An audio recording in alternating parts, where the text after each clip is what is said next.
Good morning, all.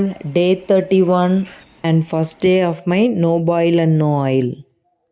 நைட்டே ஊற வச்சு வெந்தய தண்ணி தான் மார்னிங் ட்ரிங்க் எடுத்துக்கிட்டேங்க. இன்றைக்கி எந்த ஒரு பாயிலும் ஆயிலும் சேர்த்துக்காம அடுப்பே பற்ற வைக்காமல் என்னோடய டயட் இன்றைக்கி ஃபாலோ பண்ண போகிறேங்க. வீட்டில் இன்றைக்கி வந்து சிக்கன் செஞ்சுருந்தேன். அதுதாங்க எனக்கு ஒரு பெரிய ட்ராஜடியாக போயிடுச்சு. ஏன்னா மார்னிங்கெல்லாம் நல்லா தான் போச்சு. வாழைத்தண்டு ஜூஸ் குடித்தேன் பிரேக்ஃபாஸ்ட்டுக்கு. மதியம் ஒரு ஜூஸ் எல்லாம் போட்டு வச்சுருந்தேங்க. ஆனால் அந்த சிக்கனோட சப்பாத்தி பார்த்து கொஞ்சம் டெம்டேஷன் ஆயிடுச்சு. ஹஸ்பண்ட் கண்டிப்பாக சாப்பிட்டே ஆகணும்னு என்னை சாப்பிட வச்சுட்டாருங்க. ஸோ இன்றைக்கி ஆஃப் டே மட்டும்தான் ஃபாலோ பண்ணேன். ஸோ நைட் வந்து கிச்சனெல்லாம் க்ளீன் பண்ணி முடிச்சுட்டு நானே மோட்டிவேட் பண்ணிக்கிட்டேங்க. முந்தா நாள் வீடியோவில் தான் சொல்லியிருந்தேன். ஸோ கன்சிஸ்டன்சி ரொம்ப முக்கியம். ஆனால் நானே அதை ஃபாலோ பண்ணலைங்கிற போது எனக்கு கொஞ்சம் ஷையாக ஃபீல் ஆச்சு.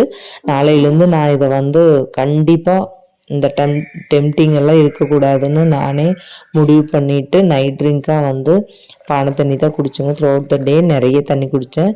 ஸோ அவ்வளோதான், இன்றைக்கி டே இப்படி தான் போச்சு. பாய், see you. தேங்க்ஸ் ஃபார் வாட்சிங்.